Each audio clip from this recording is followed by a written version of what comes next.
네, 현대문학 작품론 구조차 강의를 시작하겠습니다. 오늘은 원래 7주차에 예정했던 1차 과제 피드백을 두 번에 걸쳐서 진행하도록 하겠습니다. 우리 학생들이 대체로 좋은 우수한 과제물을 제출해 주었는데요. 그 중에서 좀 선별해서 이 시간이 제한되어 있으니까 선별해서 같이 읽어볼 만한 과제물을 살펴보도록 하겠습니다. 조금 빨리 진행하도록 하겠습니다. 우리 과제물 제출한 학생들의 이름은 밝히지 않는 것으로 하고 같이 한번 살펴보겠습니다. 첫 번째는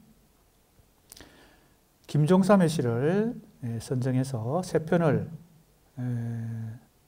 가지고 발표를 했습니다. 나의 본적 첫 번째 작품요. 다음 받기 어려운 선물처럼 아침이라는 세 편의 작품, 우리가 작품도 같이 다 읽어보고 이 발표문을 검토하면 더 좋겠는데요. 지금 가능한 많은 학생들의 발표문을 좀 피드백하는 것이 좋기 때문에 우리 학생들이 이 작품들을 읽어본 것으로 생각하고 지금 다 읽지는 않도록 하겠습니다. 나의 본적. 나의 본적은 늦가을 햇볕 조이는 마른 잎이다. 밟으면 깨어지는 소리가 난다. 나의 본적은 거대한 계곡이다. 나는 나무 잎새다. 예, 나의 본적은 인류의 집신이고 맨발이다. 예, 이런 작품입니다. 두 번째 작품은 주일이옵니다. 오늘만은 그리로 돌아가렵니다. 모든 이들의 이 안식날이랍니다. 저 어린 날 주일 때 본 그림 카드에서 본 나사로 무덤 앞이었다는 그리스도의 눈물이 있어 보였던 그날이랍니다. 예, 받기 어려운 선물처럼 이라는 작품이고요. 세 번째 작품은 나는 죽어가고 있었다. 며칠째 지옥으로 끌려가는 최악의 고통을 겪으며 죽음에 이르고 있었다. 예, 꿈속의 한 장면 같은 그런 얘기입니다. 아침이라는 작품이고요. 이틀 만에 깨어난 것이다. 아침이다. 이틀 만에 깨어난 것이다. 고대인 걸음이 시작되었다. 앞으로. 예, 김종삼의 시들 중에 이 세 편을 연관성을 가지고 선택했습니다. 제목은 김종삼 시에 나타난 회화성과 디아스포라적 소명의 상관을 중심으로 라는 제목인데, 제목에서 핵심은 회화성이라고 하는 시적 기법하고 디아스포라적 소명이라고 하는 어떤 주제의식을 연관시켜서 상관이라고 그랬으니까 상호 관련성을 가지고 살펴보고 있습니다. 전후 혼란한 시대 상황 속에서 구축한 디아스포라적 현실, 예, 이 디아스포라라고 하는 게 이산이라는 번역으로 많이 요즘 연구 많이 되고 있는 그런 주제 중에 하나이죠. 회화성을 토대로 기독교적 상상력을 발휘하여 혼란한 시대 상황 속에서 김종삼이 구축한 디아스포라적 현실 대응이다 이랬습니다. 우선 상황적 논리는 전후라고 하는 특수한 사회상이 있고 기독교적 시의식의 연세가 있다는 것이고요. 다소 느슨한 인과관계를 보여 아쉬움을 남긴다. 이런 말을 지금 하고 있습니다. 종교적 우원관념에 소홀하였고 이런 말도 나오고요. 창세기 3장 선악과 사건 이래 에덴 동산으로부터 쫓겨난 아담과 하와가 죽은 자였음을 헤아렸을 때 그의 자손이기 때문에 태초부터 죽은 자의 한 개인의 죽음을 지향함으로써 삶을 초월한다고 하는 원용은 어폐의 여지가 있다. 이런 문제 제기를 하고 시작하고 있습니다. 예, 그 다음 청각적 심상과 더불어 김종삼의 시에 강하게 내비치는 회화적 언유를 김종삼 시의식의 초입으로 삼아 전후 우리 민족이 겪었던 심신의 방랑과 종교적 디아스포라의 비감을 결부한 후 메시아를 표상한 이미지를 매개로 디아스포라로서의 고행을 극복하고자 한 시인의 현실 대응 방식을 고찰하고자 한다. 예, 꽤 복잡한 논리 구조를 갖고 있는데 상당히 문장이 깁니다. 이것이 이제 이 발표문의 전체적인 목적이 되겠습니다. 상당히 길지만 첫 번째 회화적 언유, 청각적 심상과 더불어 나타난다는 것이고요. 이것을 기초로 삼아서 전후 한국인의 방황과 디아스포라적 비극 혹은 슬픔을 결부시킨다. 그 다음에 메시아를 표상한 이미지를 매개로 디아스포라로서의 고행을 극복하고자 하는 대응 방식을 고찰한다. 예, 이 세 편의 작품을 가지고 그런 의도를 시도해 보겠다고 하는 것입니다. 2장은 나의 본적을 통하여 본 디아스포라로서의 화자입니다. 자, 첫 번째 작품에서 화자가 본적지의 개념, 본적이죠.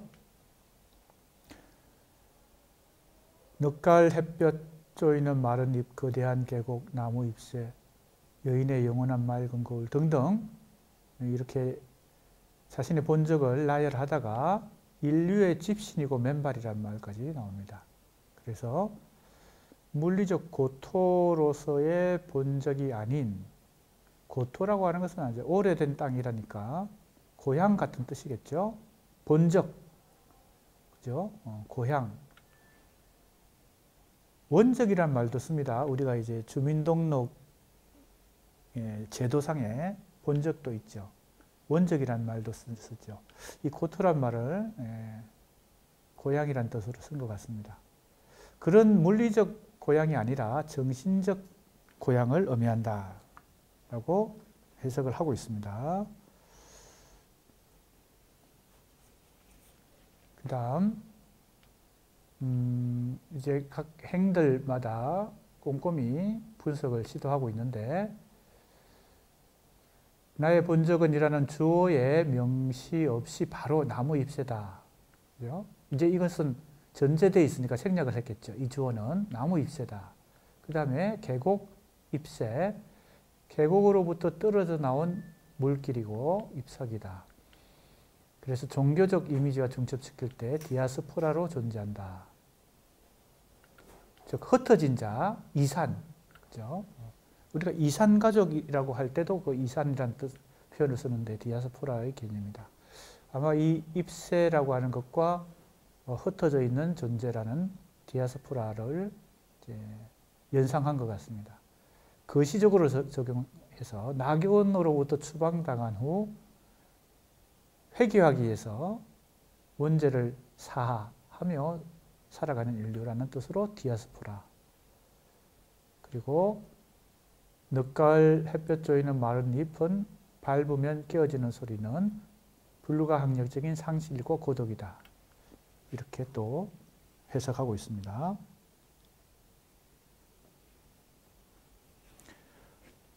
화자가 디아스포라적 비감, 비감이라는 표현을 쓰고 있는데요. 뭐 슬픔, 우리 쉬운 말로는 슬픔이겠죠. 비극적 감각이 느낌, 뭐 이런 뜻이겠죠.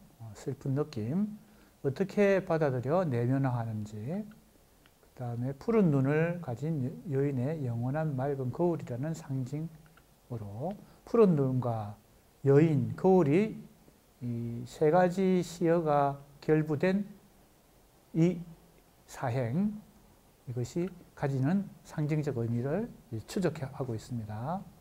그래서 하늘과 바다, 푸른색은 기독교적 상상력을 발휘한다면 하늘은 예수, 바다는 해원, 이렇게 또 연결해 봤고, 여인도 마리아로 생각해 볼 수 있고, 푸른 눈을 가진 여인은 마리아, 이렇게 해석을 시도하고 있습니다. 그리고 이데아로서 시에 존재한다. 푸른 눈을 가진 여인은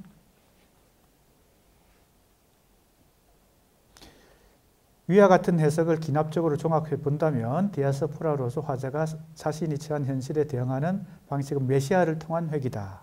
예. 대체로 이제 기독교적 어떤 상상력을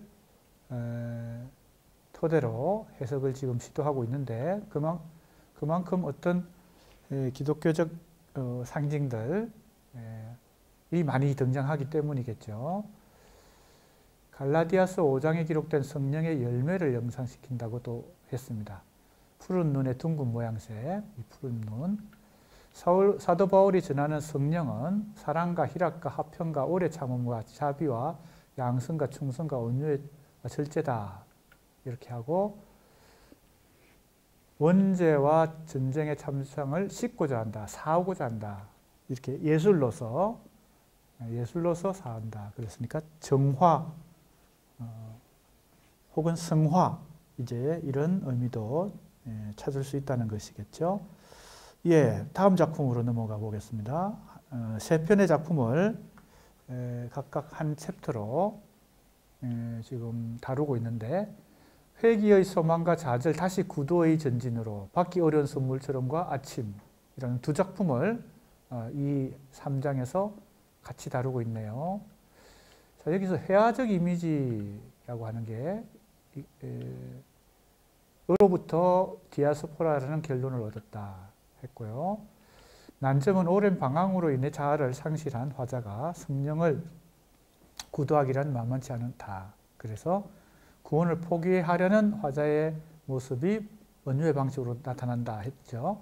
이 제목부터가 받기 어려운 선물처럼 했으니까 이 구원을 포기한다 이런 말을 지금 이런 해석을 지금 시도하고 있습니다. 어찌 보면 이 받기 어렵다고 하는 것은 반어적인 표현일 수도 있고 역설적인 표현일 수도 있다고 나는 생각하는데 받기를 간절히 원하지만 임재함을 그죠? 신의 임재를 체험할 수 없는 존재의 어떤 아픔이 여기에 이렇게 표현됐다고 볼 수 있습니다. 기성전기의 구성을 가지고 있고 기독교 용어, 주일이라는 것 용어 자체가 기독교적 용어니까 교회에서 사용하는 용어니까 부활은 다시 태어남이고 디아스포라적 화자에게 회귀할 수 있는 가능성을 준다.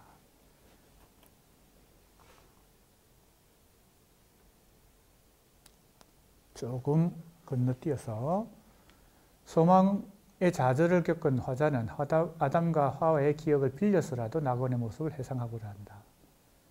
그래서 안식일은 주일과 구분해야 된다는 얘기를 여기 하고 있고요.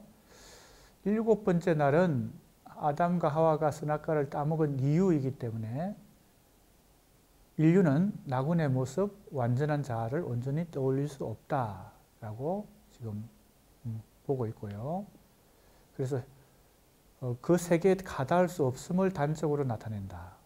요한복음 11장에서 나사로 묻음, 그리스도의 눈물, 부활을 통해 완전한 세계를 회복할 수 있음을 원전적인 나타낸다. 그래서 부활의 가능성을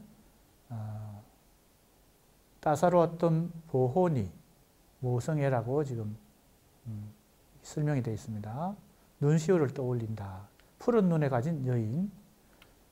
이제 아까 이 표현을 마리아로 해석을 했는데 여기 나오는 모성애, 여성의 이미지와 연관을 시켰습니다. 각성과 깨달음의 구문을 완성한다. 이렇게 또 표현을 했네요. 자, 이제 아침에 대한 얘기인데요. 아침 역시 받기 어려운 선물처럼과 유사한 의미 구조를 가진다. 총 3년으로 이루어졌고 전반부, 중반부, 후반부로 나눠진다. 죽음이 가르치는 바는 디아스포라의 운명으로 인한 깊은 상실이다. 창세기 3장에서 뱀에게 게임당한 하와를 연상케 한다. 집사람의 존재는. 그 다음에 이 시의 화자가 저지르는 원죄는 1mm 아티반 10개를 먹는 행위다. 이렇게 되어 있습니다.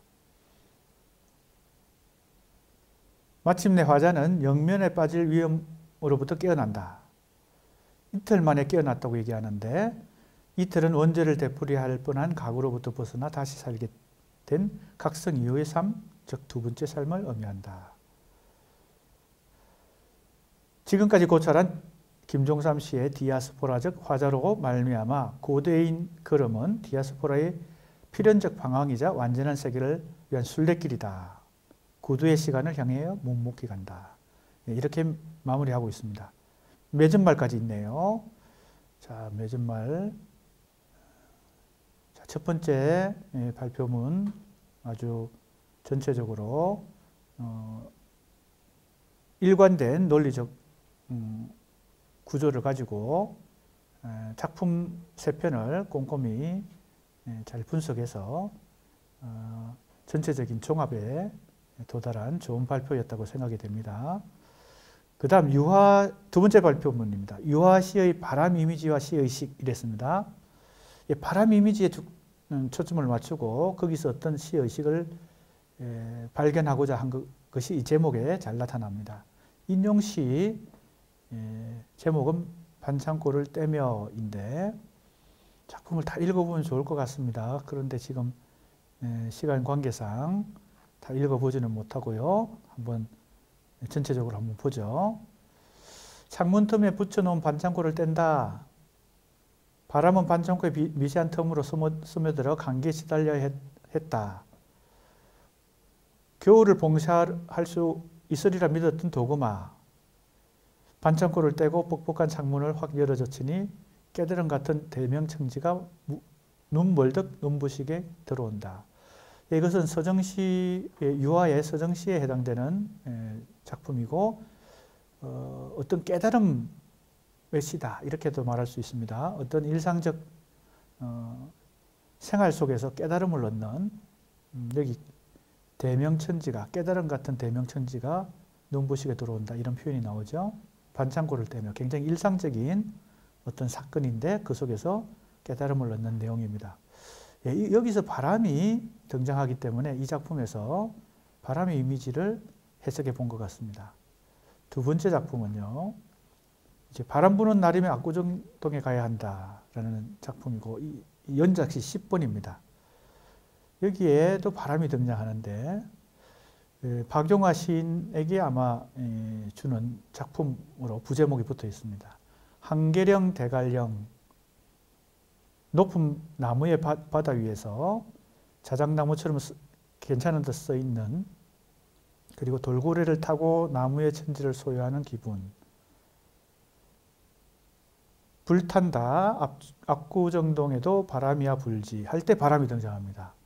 자, 이 작품에 나오는 이 한계령 그리고 동해 바다 돌고래 이 순수 자연의 어떤 생명력과 여기 압구정동의 바람, 즉 욕망의 통조림이라고 할 수 있는 자본주의 욕망의 통조림인 압구정동의 이 바람을 상당히 대비시키는 그런 구도로 이 작품이 전개되고 있고 이 제목에서 잘 알 수 있듯이 이것은 서정시 계열이라기보다는 압구정동 욕망의 시 계열이고 크게 보면 패러디시 계열이다 이렇게 볼 수 있습니다.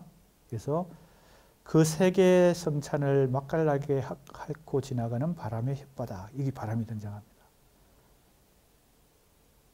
모든 나무들에게 바치는 슬픈 진홍곡으로 들린다. 이런 표현도 나오고 대갈령 자작나무의 바다를 보며 뭘 감추고 있는지 역시 동해 바다의 돌고래와 대갈령의 자작나무 이 자연의 생명력과 자본주의 욕망의 축소판인 압구정동의 바람을 대비시키고 있는 그런 작품입니다. 세 번째 작품은 치안바다를 위하여 라는 작품인데 다시 90호에서 이 작품은 역시 배경이 바다이고 서정시 계열의 작품인 걸 잘 알 수 있습니다. 물과 불, 바람 그리고 먼지, 나는 돌아갈 것이다. 작은 입자들의 우주 속으로. 나는 불멸함으로 받아여 너 또한 영원토록 지상의 썩은 마음들을 남김없이 알아내야 하리라. 역시 크게 세 편의 작품에서 우리가 유아시가 큰 틀에서 두 개의 물줄기, 시적 물줄기, 자본주의 욕망의 세계와 순수 자연의 세계가 서로 충돌하는 그 두 갈래의 시적 방향을 보여준다는 것을 알 수 있고요. 그것을 이제 각각 다른 어떤 서정시 계열과 패러디식 계열로 보여주기도 하고, 때로는 그것을 혼합해서 보여주기도 하고 있는 것을 알 수 있습니다. 자, 이제 이 학생의 발표문입니다. 대중문화의 세계와 서정적인 자연 세계를 넘나든다. 욕망을 거침없이 드러내면서 또 풍자하고, 배나무밭 하나 대나무 숲과 같은 자연을 투명하게 표현하기도 한다.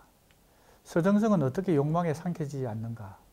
예, 서정성이라고 하는 하나의 세계와 또 욕망의 세계, 이것이 어떻게 공존할 수 있을까? 어느 것이 더 유아에게 큰 것일까? 그죠? 포함관계로, 그죠? 크고 작은 포함관계로 말할 수 있을까? 뭐 이런 여러 가지 의문점들을 우리가 가질 수 있는데, 이 학생도 지금 그런 질문을 하면서 전개하고 있습니다. 바람은 유아시 곳곳에서 등장하고 열쇠로 기능한다. 그래서 바람의 이미지가 어떻게 구현되는지 유아시를 살펴보려고 합니다. 첫 번째 2장은 바람의 이미지와 운명적 충동이라는 해석을 시도하고 있습니다. 우리밀기라는 첫 번째 시집에서 인용한 작품이네요. 반창고를 떼면 바람과의 대면이 이루어지는 순간에, 아까도 얘기했지만 이 작품은 일상생활 속에서 어떤 깨달음을 얻는, 그것도 크게 보면 서정시 계열인데요. 물론 서정시의 더 본질적인 것은 순수 자연을 통해서 어떤 지혜를 얻거나 마음을 정화하거나 감정을 표현하거나, 이것이 이제 순수 서정시인데, 이제 일상적 현실 속에서도 깨달음을 얻는 것까지도 좀 더 확대하면 서정시 계열이라고 볼 수 있겠죠. 여기서 바람은 부정적이고 피해야만 하는 그런 대상이다. 그런데 시는 그렇게 말하지 않고, 첫 번째 행, 평화로운 봄날 아침에 시작한 시는 칙 소리를 내뱉는다. 느림표. 예, 이 지금 문장 기호를 이제 지금 일종의 분석하고 있는 그런 대목입니다. 파열, 마찰, 찢어지는 시요. 청각적 이미지, 촉각적 이미지에 초석을 놓고, 예, 바람의 어떤 감각적 속성을 지금 이렇게 일종의 문장 부호로 표현했다고 보는 것입니다. 그 다음에 반창고는 상처의 치유이자 고통의 엄폐다. 그래서 반창고의 속성을 끈끈한 완력으로 전환해서 누렇게 꼼사가 버린 어떤 고집을 비틀어 버리는 것으로 방어적 태도에서 벗어나서 공격으로 전환한다. 이런 해석을 하고 있습니다. 반창고에 대한 해석입니다. 다음에 이제 바람에 대한 해석인데, 바람이 반창고 속을 비집고 들어와서 스며든다. 그래서 일종의 엄밀한 욕망 같은 것인데, 깨달음 같은 대명천지로 매혹적인 빛으로 다시 표현이 되는 빛의 이미지도 바람의 매혹에 힘을 실른다 그랬습니다. 그래서 바람이 순리적 힘이다. 예, 이렇게 보고 있고요. 이 모순을 통해서 바람과 대면천지는 피할 수 없는 운명이고 수련의 장이 된다. 이런 또 상당히 복합적인 해석을 지금 시도하고 있습니다. 결국 이 시에서 바람의 이미지는 욕망, 그 다음에 욕망에 몸을 내던지는 초월을 모두 감수하며, 욕망과 초월, 이 두 가지가 같이 공존하는, 혼재되어 있는 그런 모순의 이미지가 바람이다. 이렇게 첫 번째 작품을 해석했고요. 그 다음에 바람 부는 날이면 압구정동에 가야 한다 10번 제목이 흐르는 요괴 바다는 구름 속에 조스를 감춰둔다. 박용화에게. 제목이 꽤 긴데요. 여기서는 이중적 이미지에서 신앙과 욕망이 또 충돌한다고 본 것 같습니다. 좀 구체적으로 보면 압구정동에 바라면 자 이제 흥미로운 것은 욕망이 신앙과 충돌하는 것을 발견했다는 것인데요. 압구정동의 바람은 노골적으로 욕망을 보여주죠. 그래서 불로 구체화되고 불의 부패는 부패가 갖는 이미지와 연결된다. 이런 동음이어의 효과도 지금 분석하고 있고요. 도시는 백야성, 거대한 수정 쌍더리에 불의 세계가 된다. 썩은 눈가를 한 조스. 그래서 부패는 바람이 만들어내는 하나의 위협이 되고요. 욕망의 바람만큼 나무숲 바람이 강조된다. 그러니까 상당히 서로 대비되는 두 가지 이중적인 바람의 모습이 나타나죠. 숲에서도 바람은 불을 키운다. 불조차 물로 정화해서 흐르는 겨울 바다가 등장하고 그래서 이 신성성, 욕망과 신성의 세계가 서로 충돌하는 그런 상황을 역시 분석하고 있습니다. 대명천지는 나무에게는 죽음의 땅이고 압구정동의 부패한 불길이 보여주는 빛이다. 숭고한 신앙은 나무에 있다. 이 숭고한 신앙을 이 나무의 불길과 대명천지의 빛 이런 빛의 이미지 혹은 불의 이미지로부터 신앙을 도출해내고 있는 장면입니다. 자, 그 다음에 4장에 가서 역시 바람의 모순성인데 자기 희생과 흐름 이 두 가지 모습을 보여준다. 세 번째 작품입니다. 취한 바다를 위하여. 샘물을 조상으로 막고 소금의 온으로 말한다. 근원은 샘물에 있다. 샘물은 솟아오르는 의지를 가지고 상승 이미지를 갖는다. 소금의 언어로 고백한다는 점이 재미있다 그랬습니다. 소금은 욕망, 짠맛, 색과 맛이다. 불길로 뛰어든 그는 철저하게 자아를 의심한다. 샘물이 있다.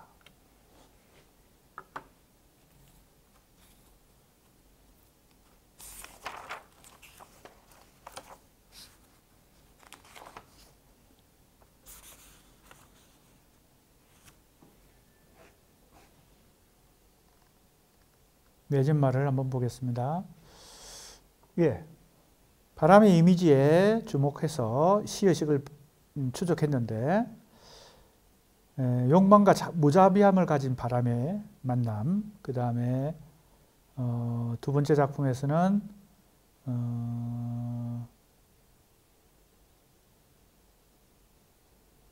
두 가지 바람이 나타나고 불의 이미지가 물로 전환된다. 세 번째 작품에서 바람이 혼란으로 압축되어서 궁극적 속성인 흐름과 진행의 이미지가 생성된다. 이렇게 바람의 이미지를 통해서 이중적이고 모순되는 어떤 작품 세계를 분석해 내었습니다. 착상이 좋았다고 생각되고요. 바람이 가지고 있는 어떤 복합적인 의미를 추적해서 잘 찾아내었다 이런 생각이 듭니다. 세 번째 발표문입니다. 김정삼의 작품이네요. 돌각담. 이것은 우리가 교재에서 살펴본 작품이니까 읽지 않고 바로 넘어가겠습니다. 두 번째, 오동나무가 많은 부락입니다. 라는 작품이네요. 여기는 1장부터 9장, 11장까지 되어 있는 작품입니다. 오동나무가 많은 부락입니다로부터 시작해서 세례를 받던 그 해였던 보기에 쉬웠던 추억의 나라입니다. 계속 오동나무가 많은 부락입니다가 이 문장이 반복되는 그런 작품이고요. 인간의 마음이라 하기 쉬운 한 번만의 강명이 아닌 솜씨가 있는 곳임을 가져다 주시는, 어머니의 눈물가에 놓이는 날짜를 먼저 가져다 주시는, 여기 어머니가 또 중요한 등장인물로 형성화되어 있습니다. 오덕나무와 어머니, 핵심 시어로 등장하고 있습니다. 이 두 작품을 가지고 분석을 시도했습니다. 네, 그래서 이 발표문은 대표작 G 마이너, 북치는 소년, 엘리 롤리 등의 작품에서 언원이 깔리는 음악, 즉 청각적 심상이 순수한 시적 환상의 세계를 지향한다는 평을 받고 있다. 그런데 시의 순수성을 통한 예술적 체험을 목적으로 하는 것뿐만 아니라 그것에 의문을 제기할 필요가 있다는 것이고, 이상향이 존재한다는 것을 전제로 돌각담과 오덕나무가 많은 불악입니다에 나타난 김종삼의 세계관과 속성을 분석한다. 이것이 목적이라고 밝히고 있습니다. 이 두 작품을 통해서 세계관과 속성을 살펴보겠다, 분석해보겠다는 것입니다. 시적 구조와 어떻게 이어지는가, 김종삼의 추구했던 이상적 인간상과 시인 본인의 역할에 대해서 살펴보려고 합니다.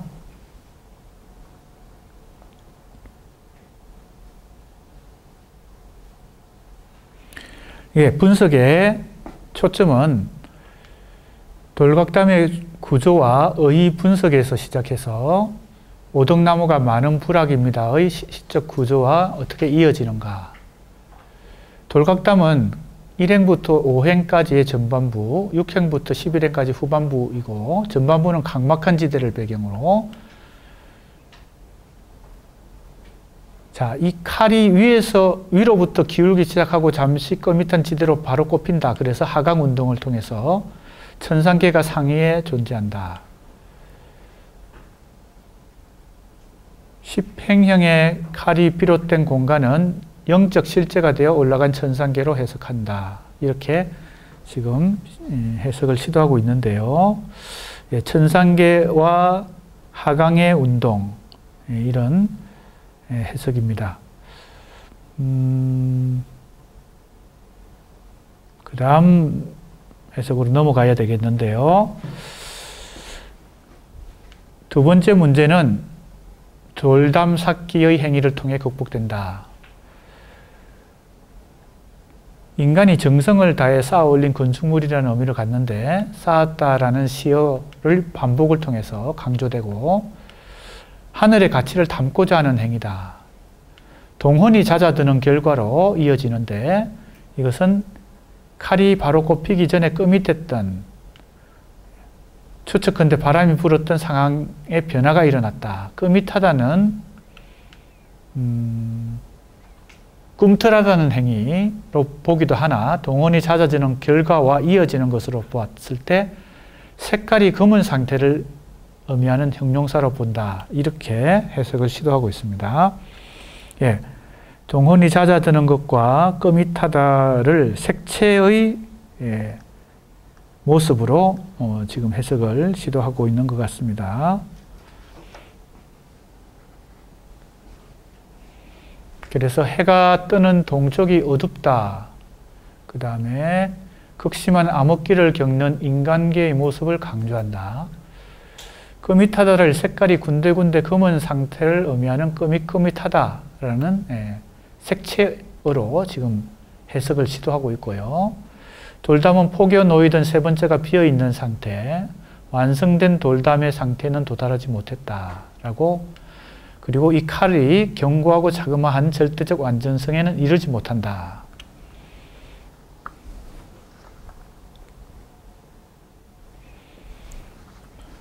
돌담이 결국은 미완의 모습이다라고 하는 것이고, 인간계는 결코 천상계의 모습과 같아질 수 없다. 김종삼이 우리에게 제시하는 전정비치에 해당된다는 것이죠. 전정비치는 나아갈 길을 준비한다 이런 뜻이니까 한계를 극복할 수 있는 긍정적 존재로 설정한다. 이런 것이 이 작품의 주제의식이다라고 본 것 같습니다.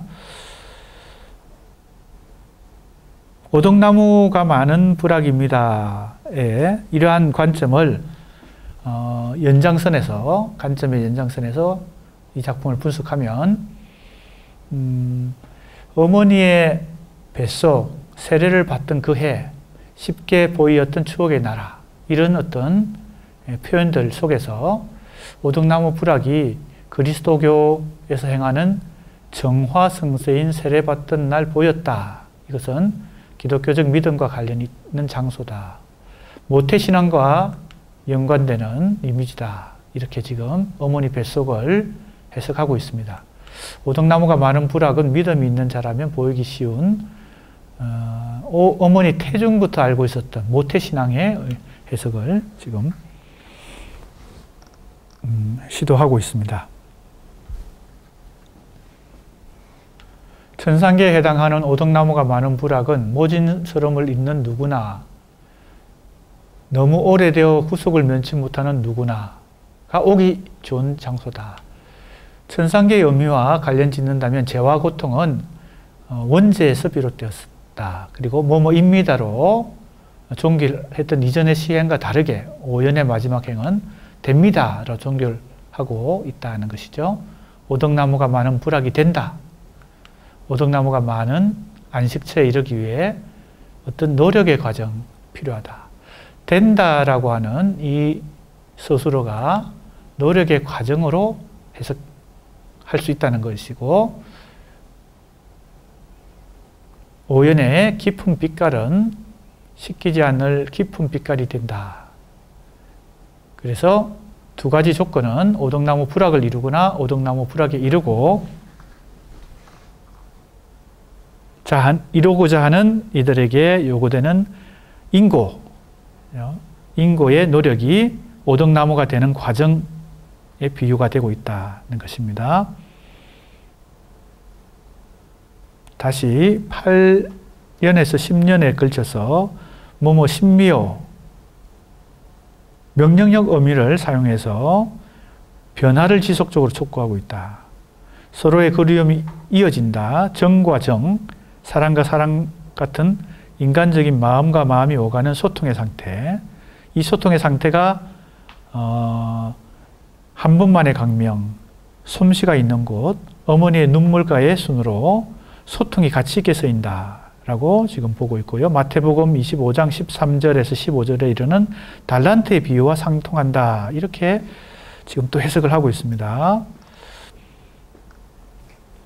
아가페의 사랑, 부모 자식 간의 사랑은 아가페의 사랑이고 11년에서 아가페적 사랑의 응답은 마침내 오덕나무가 많은 부락이 되는 것으로 마무리된다. 마태복음 22장 37절, 39절에 언급된 내 이웃을 내 몸과 같이 사랑하다 하라라는 계명과 맞닿아 있는 인류애적 사랑을 포함한다. 라고 지금 해석을 하고 있습니다. 돌각담의 십행형의 칼은 자그마하고 견고하고 행복의 형태를 하고 있는 아가페적 인류애다라고 해서 이 두 작품을 상호 연관해서 해석을 지금 시도하고 있습니다. 마음의 울타리라는 작품을 또 본문 속에서 인용했는데 주님이 꽃 피우신 울타리, 미션 병원의 늙은 간호부라고 두잔다 하는 표현들도 지금 한 작품을 더 인용하면서 지금 마무리를 하고 있습니다. 아가페적 사랑의 가치가 인간계에 퍼지는 것을 지켜보면서 가난하고 가엾은 적십자의 아들과 딸들을 보호하고 간호하는 조력자의 역할을 자처하고 있다. 이렇게 마무리한 것 같습니다. 자, 이제 그 다음 학생의 작품입니다. 발표문입니다.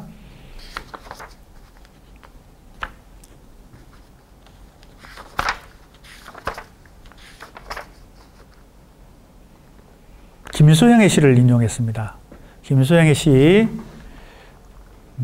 피곤한 하루의 나머지 시간이라는 작품이고요.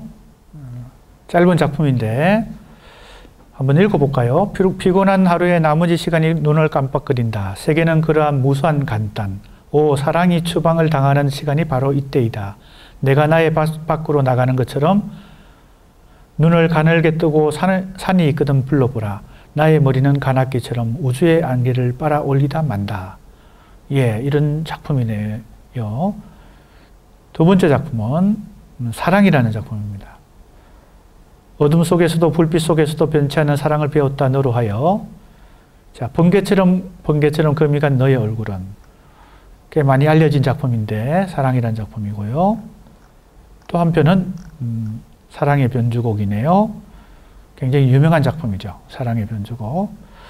또 한편이 있네요. 시라는 작품인데 짧은 시네요. 신앙이 동하지 않는 건지 동하지 않는 게 신앙인지 모르겠다. 나비야 우리 방으로 가자. 어제의 시를 다시 쓰러 가자. 이렇게 작품을 4편 인용했는데 제목은 김수영의 시적 카오스, 그것의 연원에 대하여 라고 지금 제목을 붙여놨습니다.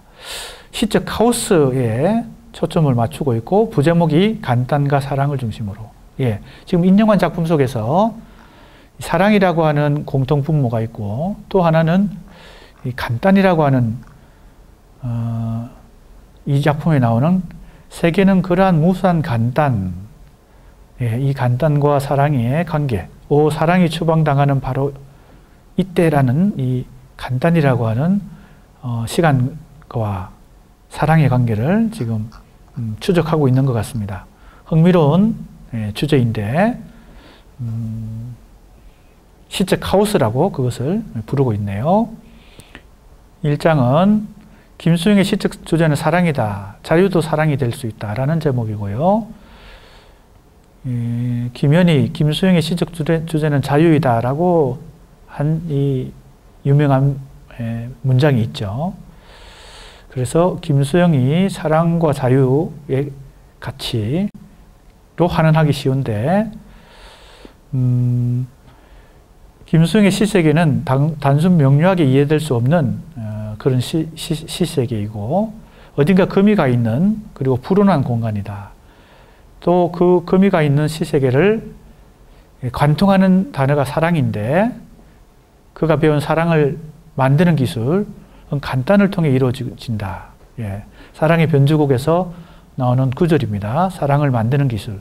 그리고 간단. 자, 그래서 김수영 시 전집에 흩어져 있는 간단과 사랑이라는 키워드에 대한 해석을 통해 김수영의 시세계가 왜 불운하고 금이 간 것인지 밝히는 것. 그것이 이 글의 목적이다. 라고 하고 있습니다. 흥미로운 그런 주제인데 2장 눈을 떴다 감는 기술. 자, 이것이 간단이라고 하는 것과 어떤 관계가 있는지 그리고 그 사이라고 했습니다. 사랑의 변주곡에서 드러나듯 김수영은 4.19를 통해 무언가 배웠다. 사랑의 변주곡이 4.19를 지나 5.16을 거쳐 지어진 시라는 것을 눈여겨보아야 된다. 그래서 김수영은 간단에 대해서 배웠는데 이 시에 등장하는 간단은 잠시 사이가 거침이라는 의미를 가진다.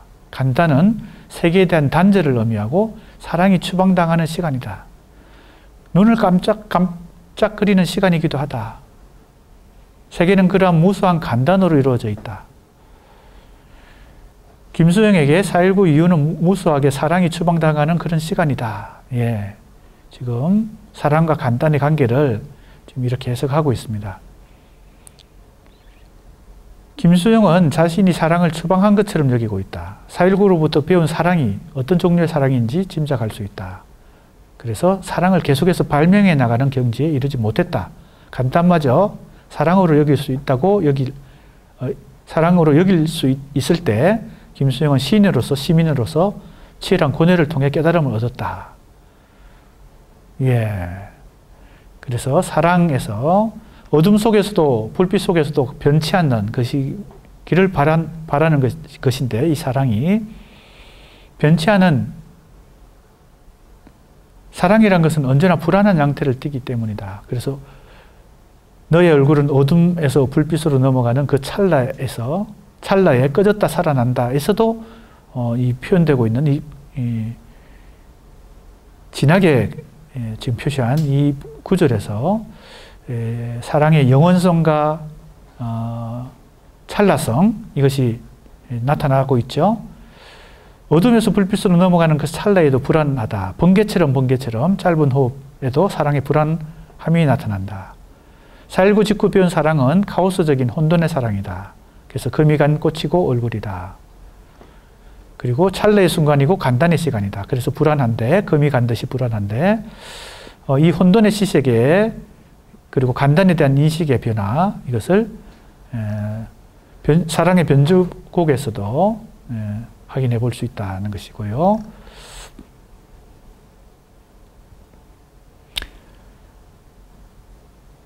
자, 조금 넘어가 봅시다. 4.19를 통해 어둠에서 불빛으로 넘어가는 찰나를 겪고 깨달았다면 5.16을 통해서는 불빛에서 어둠으로 넘어가는 찰나를 겪었을 것이다 라고 해서 어둠과 불빛의 이 순간적인 찰나, 이것이 4.19와 5.16을 경험하는 과정에서 교차되었다는 것을 말하고 있습니다.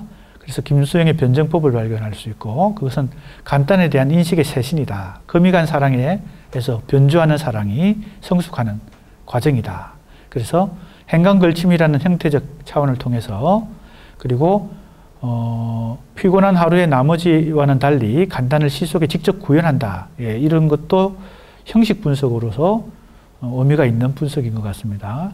내용 분석만이 아니고 구체적인 형식을 분석하면서 그 주제의식, 의미를, 내용을 도출해내야 되겠죠.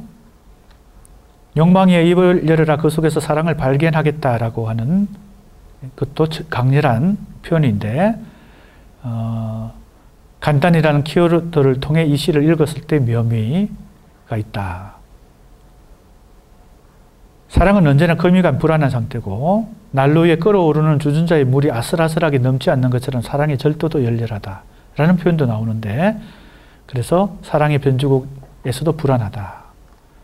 간단도 사랑, 잠시 그치거나 끊어지는 것도 사랑이라고 말한다. 간단은 끊어짐이지만 그 이면에는 다시 이어질 것이 전제된 끊어짐이다.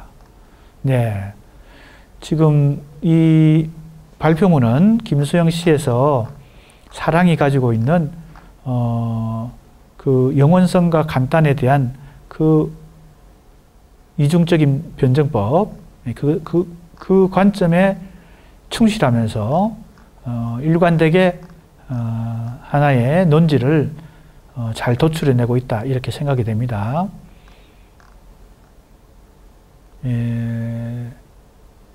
과제물의 목표와 방향이 아주 일관된 논리적 정합성을 가지고 있다, 이런 생각이 듭니다. 락강의 향유 개념을 떠올린다라는 말이 나오는데, 죽음으로 이어지는 것은 의미심장하다. 락강의 향유 개념을 떠올린다는 것이고요. 이 죽음이라고 하는 것과 주의상서 개념을 연결시키는 것도 나름대로 적절한 시도인 것 같습니다. 묘연한 행간 걸침 속에 사랑의 이어짐이 어떤 의미를 갖는지 추측해 볼 수 있다. 사랑의 이어짐은 락강 철학 속에서 주의상서의 그것처럼 불가능하다. 예, 사랑이 영원히 이어지는 그것은 불가능한 것이죠. 그래서 간단이라는 이 키워드가 등장하는 것인데, 향유는 주의상서를 의미합니다. 주의상서는 실제계의 완전한 체험이고 죽음 충동에 접근하는 걸 넘어서 죽음에 이르는 것과 마찬가지다. 예, 락강의 정신분석적 개념들을 이 김수영 시를 분석하는 과정에서 연결시켜서 지금 이 죽음의 의미 해석을 시도하고 있습니다. 성관계는 없다라고 하는 것도 유명한 락강의 주장인데, 사랑의 주의상서를 암시하는 고양이의 반짝거리는 눈망울, 죽음과 등가 관계에 있는 것으로 보고 지금 해석을 시도하고 있습니다. 간단을 사랑으로 인식하게 된 그는, 사랑의 추방을 느끼는 그는 간단도 사랑이라고 말한다. 간단에 대한 전환적 인식을 통해서 분열되었던 슬픔을 극복할 수 있게 된다. 사랑의 변주곡에서 형식적 특징은 행간걸침이라고 했는데, 행간걸침은 모두 사랑이라는 의미를 인식하는 데 있어서 제동을 걸고 그 사이를 거치게 한다. 예, 아까도 앞에서도 한번 나왔던 그 형식적 특성에 대한 형식 분석입니다. 이것이 어떻게 간단이라고 하는 이 의미와 연결되는지. 예, 그 다음에 3장은 신앙의 시세계, 엑소도 사랑이다 라는 김수영의 신앙에 덧붙여서 사랑은 신앙이다. 김수영에 있어서. 그래서 신앙이 동하지 않은 것인지 동하지 않는 게 신앙인지 모르겠다 라는 표현에 대해서 또 지금 분석을 시도하고 있습니다. 동이라는 글자를 한자로 썼을까? 왜 그랬을까? 그래서 변하다에 주목한다는 것이죠. 의미 해석을 지금 시도하고 있습니다. 그래서 신앙에 대한 본민이 사랑을 고정하는 것이 아닌 풀어두는 그런 명상의 결과다. 예, 아주 김수영 씨에 대한 나름의 예리한 관점의 좋은 분석을 시도했다고 생각이 됩니다.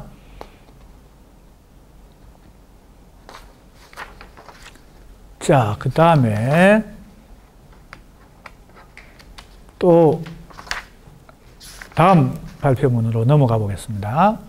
유아시의 반성적 자아에 대한 고찰 이랬네요. 예, 반성적 자아라는 데 초점이 있는 것 같습니다. 부제목은 공간적 배경과 시적 화자의 분리성. 예, 배경과 화자의 분리성에서 반성적 자아를 도출했다는 것인데, 자, 배경과 화자가 어떻게 분리되는지 한번 봅시다. 선정한 작품은 바람 부는 날이면 압구정동에 가야 한다 3번이고요. 예, 여기서도 상당히 패러디 시의 특성이 잘 나타납니다. 서정윤, 위대한 시, 황지우, 심혜진은 영화 배우죠. 예.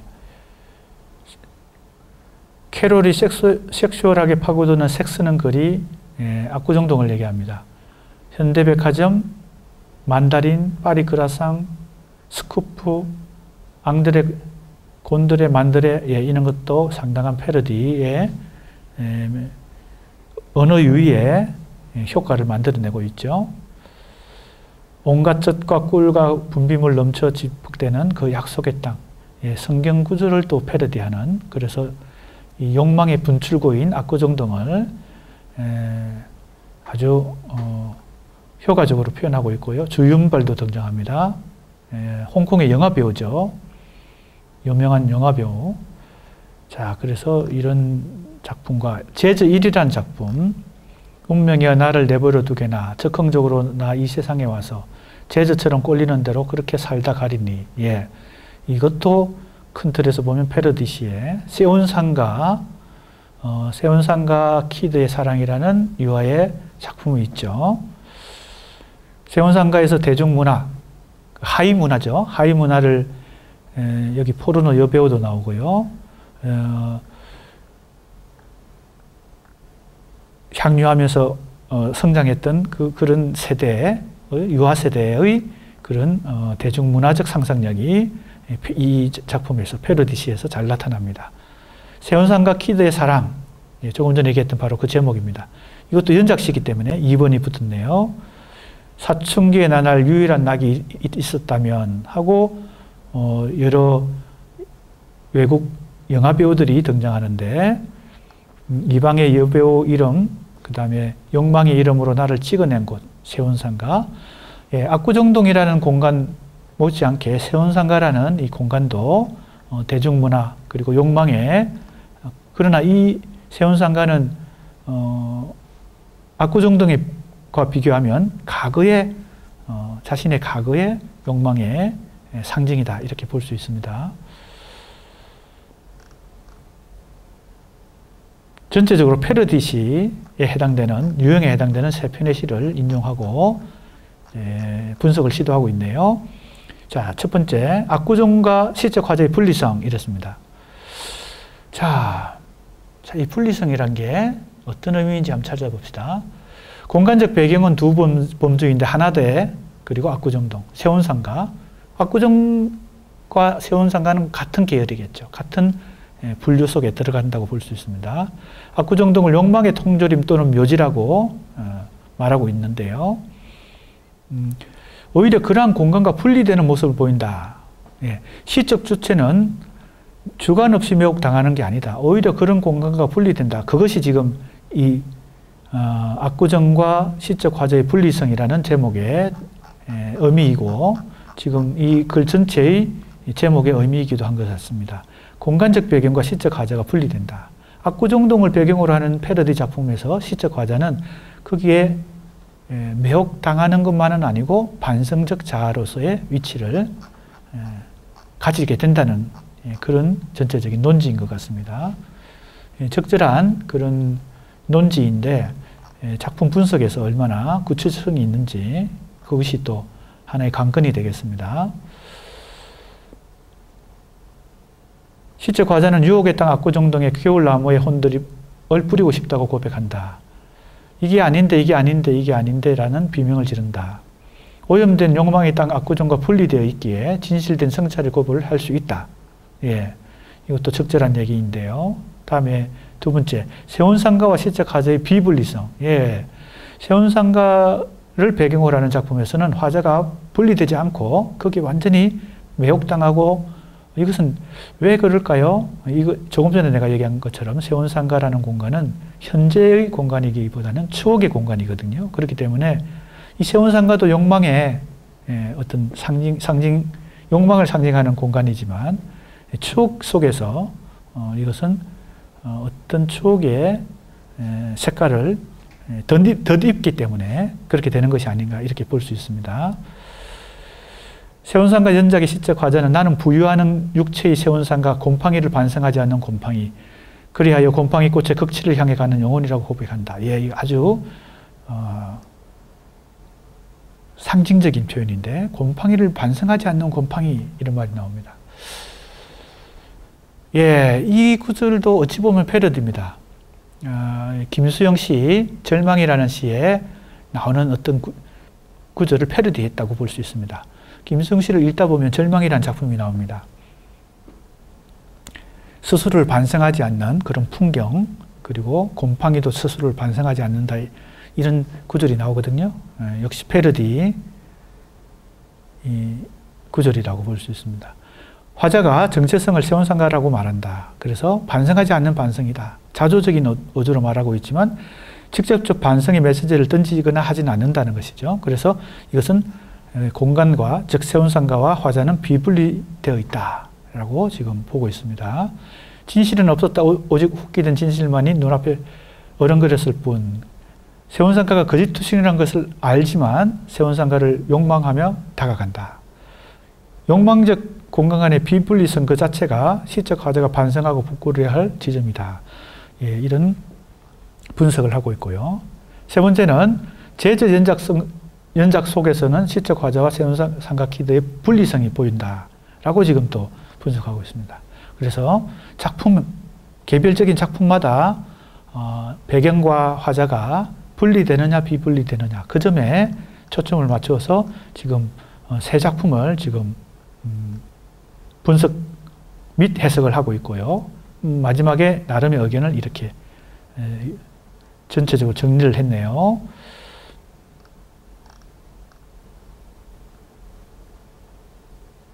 상당히 착상이 참신하고 나름대로 적절한 어떤 초점을 발견해서 잘 분석한 것 같습니다. 흥미있는 분석이었던 것 같고요. 자, 이제 또 한 편 더 하고 마무리를 해야 될 것 같습니다. 자, 그러면 어떤 작품인가 봅시다. 고목이라는 작품과 합장 그 다음에 눈, 설조, 조지훈 씨네요. 자, 조지훈 씨 중에서 이 작품을 고목이라는 작품이네요. 조지훈 씨 전집을 열심히 읽어본 것 같습니다. 이 학생은. 지금 왜냐하면 이 인용한 작품들이 대체로 조지훈 씨 중에서 그렇게 널리 알려진 유명한 작품들이 많은데 이 작품들은 그렇게 많은 사람들이 많은 사람들에게 알려지지 않은 그런 숨어있는 작품들인 것 같습니다. 하늘은 마냥 높고 고목가지에 서리 까마귀 우지짓는 저녁 노을 속 나그네는 홀로 가고 별이 새로 돋는다. 예, 이런 작품이고 다음에 합장. 깊은 산 고요한 밤 촛불은 단 하나라. 눈 감고 무릎 꿇어 합장하는 마음에 하늘이 향년이 피어오른다.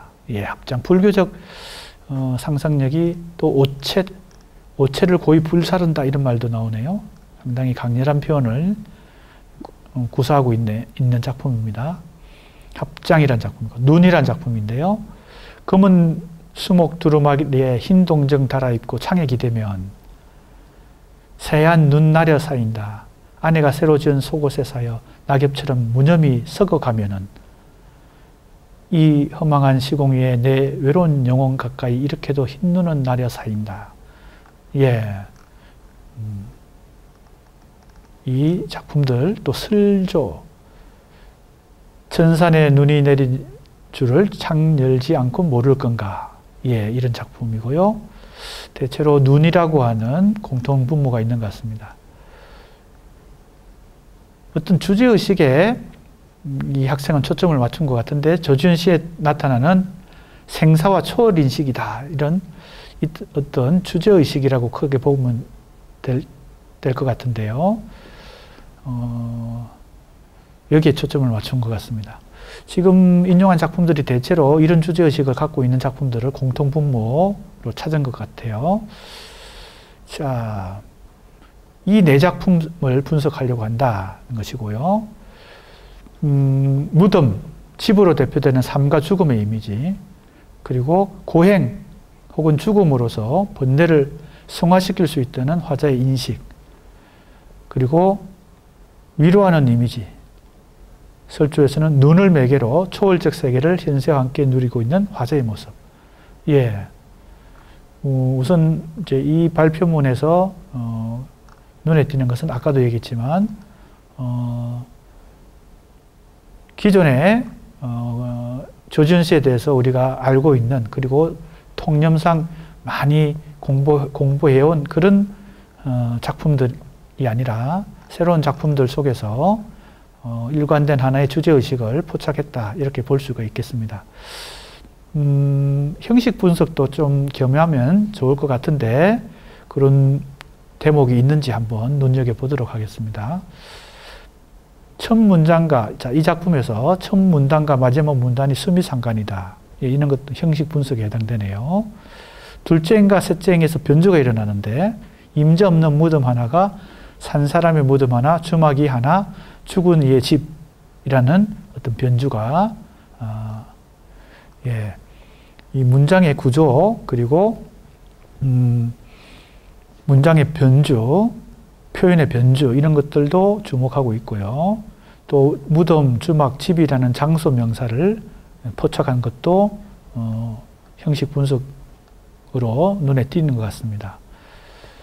다음에 실험은 무거운데 주머니는 비었다라는 표현도 분석하고 있고요.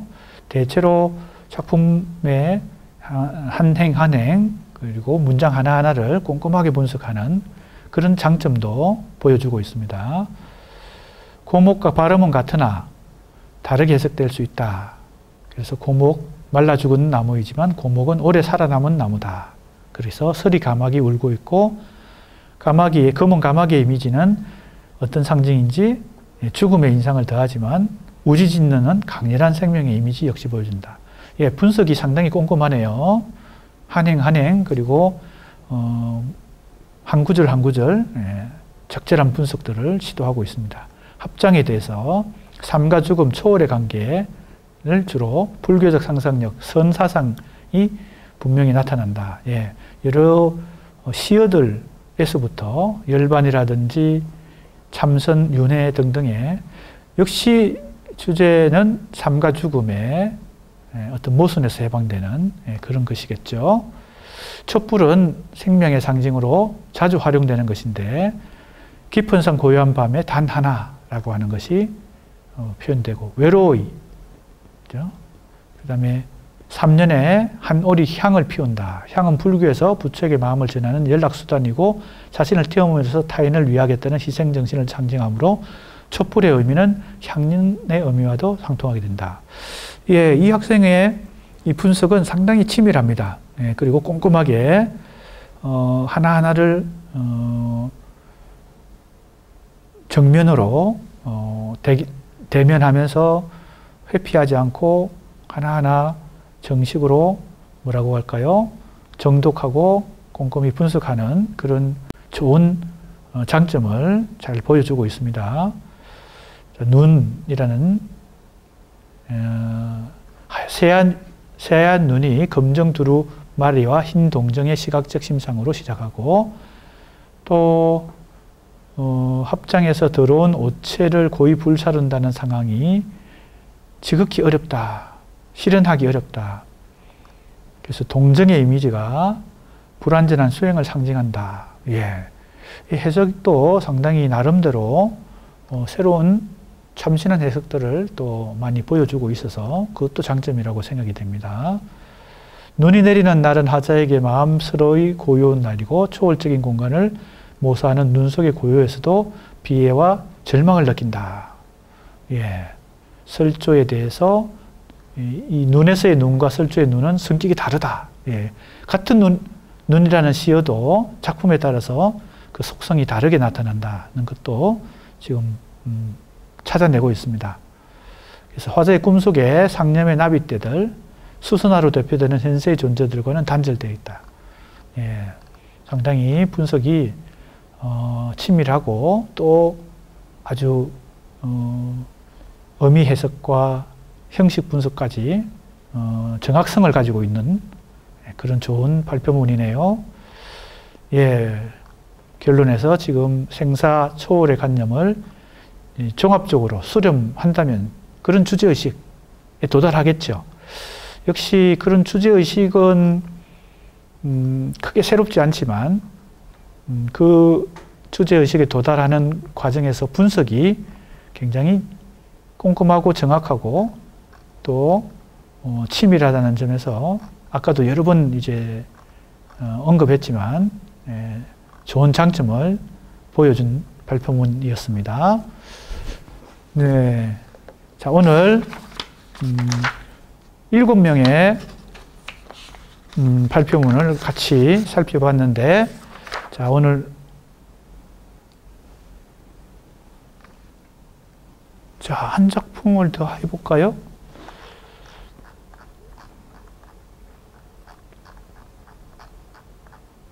여기까지입니다. 네. 자, 그러면 오늘